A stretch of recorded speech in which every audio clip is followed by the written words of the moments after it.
What's going on, everybody? This is a segment from the Nerdgasm Talk podcast. If you like podcasts, well, why don't you come join us as the crew gets silly and Philly while we sit to talk about the latest in comics, games, movies, and all things pop culture. You guys can listen to our whole show on all the podcasts apps. We're on Spotify, iHeartRadio, Google Podcasts, Apple Podcasts, wherever you guys get your podcasts from. And make sure you guys also support the channel by subscribing to the Nerd Coalition Studios. And for the gaming needs, make sure you subscribe to Nerd Coalition Level Up.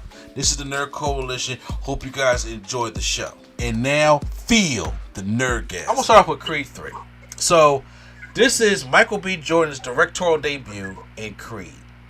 And so, first of all, I'm a fan of the Rocky series. My wife, not so much, but I'm a fan of the Rocky series. Are you a fan of the Rocky series? I am a fan of the Rocky series. Okay, yeah. So, I'm a fan of the Rocky series. I'm a big fan of the Creed spinoffs. I think they've been like, as an overall, been excellent. See, just want to just say out there for all the people that's not from Philadelphia, I feel like they make you watch this in school. I think it's a class you got to take. Yeah, like you're required to know at any time where the Rocky steps are and how to get there. My wife be ready to fight when she hear people say Rocky stuff. She like, it's the fucking art music. It's like, it's kind of like when she tastes what is it, Star Race soda, and she like, it's Sierra Mist. Which is there's a couple things being from Philadelphia. Rocky Steps, Philadelphia Mills, the Fashion District. Make me fight you. Philadelphia, no, that's Franklin Mills, bro. No, Philadelphia Mills is terrible. So this was the first out the Creed series that did not star Sylvester Stallone. He's going through issues with the guy that owns Rocky, Iron something. I forgot his name. He's going through issues with him. So this did not have Sly in it. And first off, but it did star Jonathan Majors, who comes in and is part of, a friend from Creed from back in the day. So I'll just start off like, mullet style. I'll just tell you what I thought about it, some good, some bad, and then give a little bit of spoilers at the end. So first off, when it comes to the good, Michael B. Jordan has this role down pat. He's Adonis Creed, and this movie has shown that Creed can stand on his own. Okay. And I like that. I like that about that. Also, him and Tessa Thompson, they make a great couple. Tessa Thompson does her part in here also. And his daughter has grown up. She is deaf. If anybody's seen the second movie, y'all seen that the baby was having a problem with the hearing. So it comes out that she is deaf. Oh, wow. So they talk to her, with sign language. But it's nice to see the shine on ASL in movies too. Shout out to that. Exactly. And also, what this does is this movie shows off a good family aspect of it. Like he's retired, he's a family man, and they do a good job of showing off the family aspect. I thought it was like all the family moments. I was just like, oh man, that is like really touching and stuff like that. Jonathan Majors comes in and the story does not feel like we gotta throw something together. It felt as though like, you know what? Were they telling this since the first movie? Because it feels like that. You know what I'm saying? So you didn't get your Ant-Man vibe of we just had to throw something in here. But let's be honest, this is just a secret for Kang. But keep going. Yeah, that's Y'all thought Killmonger was going, huh? Killmonger versus Kang, huh? Killmonger versus Kang. You right there. That's just the multiverse. If you saw that cutscene, I swear one of them Kangs had boxing gloves on. I'm just saying. Yeah, he is a friend from his past because establishing Creed in the first movie that he's from like the juvie home.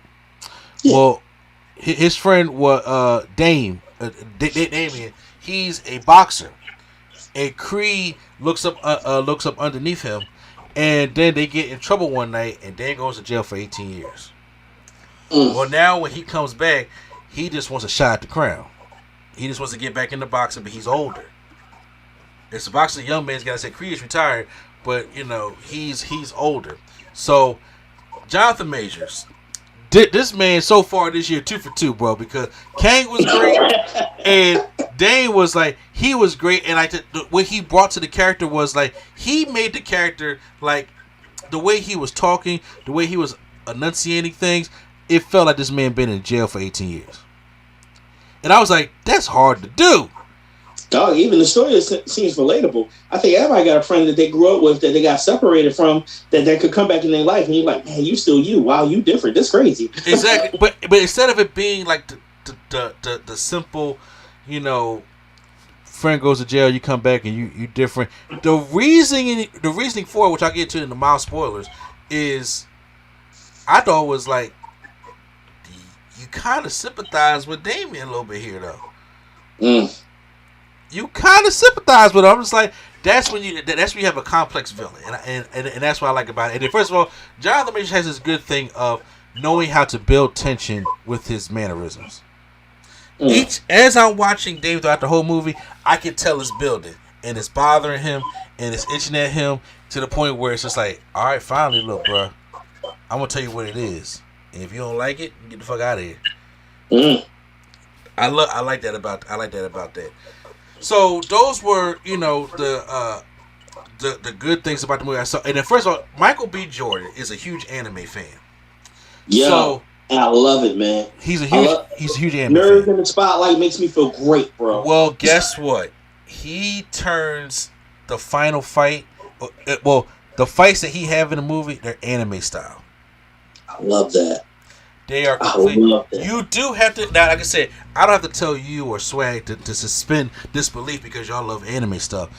But if you're not a big anime fan, you gotta suspend your disbelief a little bit but the way he has the fight, especially the final fight, I was like, oh my god, this is, you know, saying like Goku and Vegeta right here, okay? Because this is like, you know what I'm saying? It's like this is like some final fight type stuff here, and I was like, you gotta suspend disbelief of what's going on because the way he does a 12-round fight, I was just like, this is. For somebody, like I said, I don't have a problem with anime. I just don't love it as much as y'all do. But I don't have a problem with anime. But I was just like, yeah, I'm liking this fight. You know what I'm saying? And it really gives you that anime style, you know, big brawls. And he puts that in his fights. Where Ryan Coogler in the first one was all about the one take fights, which I love them fights too. Where I'm not going to cut the camera at all. And the second one was more, you know, just a traditional cut style fight thing. But this one was like straight anime style, and you could tell that Michael B. Jordan loved putting that anime inspired in the fight scenes in this movie. I'm looking forward to all that. I want the punch thrown, and right before it land, it flashback to that it was kids. This turns around, head drop back from the punch. I want the whole Naruto Sasuke fight scheme. Yes, bro. I'm telling you, you getting all that. You all stuff that you just mentioned. You getting all that. Okay. You can't see it right now, but I got the face on that face when you smell something real nasty. Yeah, like, ooh, yeah. Yeah, oh, dude. It got, because I was sitting, I'll get to like when they get to my spoilers. Some of the things that was just like, maybe I probably did not like too much. Here's the thing. I like Sly, and I like the character of Rocky. Him not being there, it don't mess up the movie.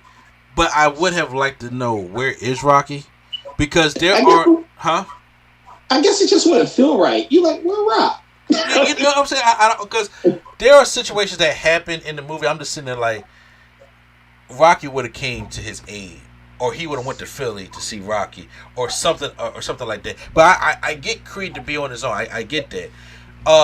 But just not having Rocky there, you know, I was just like.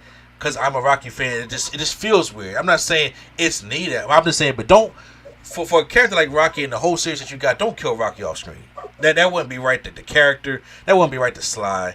And so, and as far as I know, Sly and Michael B. Jordan have no beef. This ain't got nothing to do with Michael B. Jordan. This got something to do with the other guy. You know, this ain't nothing but a check, and that's all good. Yeah, that makes sense. And then so, because he said he's open to do because they're gonna be more Creed movies, and I would say so he'd be open to do another Creed movie with Sly. So I'm just like, okay, you know, that's cool. Downfall. I mean, it really isn't that much bad with it. But if I had to mention anything, there are only two real fights in the movie. There's the main event fight, and there's another fight. Okay. So those are only fights that. Oh, I mean, okay, technically three. Go back. It may be four if you talk about the flashback. But I'm saying, but